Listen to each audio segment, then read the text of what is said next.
আমরা এই জুমার মিম্বরে, এই জুমার মাঠে হাজির হয়েছি আওলাদ রসুল পীরে বাঙ্গাল আল্লামা সৈয়দ মোহাম্মদ সাবের সাকিব জশ্নে জুলুসে অংশগ্রহণ করাই হলো আল্লাহর রশি মজবুত করে ধরা। ঠিক কিনা কথা বলে?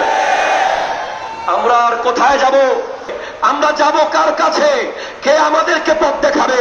আপনি যখন জাহিরি হায়াত থেকে পর্দা করবেন, আমার নবীজি স্পষ্ট জানিয়ে দিয়েছেন, তারাকতু ফীকুমুস সাকাত, তারা জঙ্গি, তারা উগ্রপন্থী, এই দেশের শান্তি দিয়ে সামনে মুসলমান তাদের সাথে না। রাস্তার ঘাট কাটা হয় না, রাস্তার গাড়িতে পেট্রোল বোমা মারা আছে কোরআন শরীফের, এগুলা পড়লে আপনাদের কলব নুরানি হবে এবং আপনারা দলিল দিয়ে মানুষের সাথে কথা বলতে পারবেন। আমাদের এশিয়া খ্যাত দ্বীনি প্রতিষ্ঠান চট্টগ্রাম জামিয়া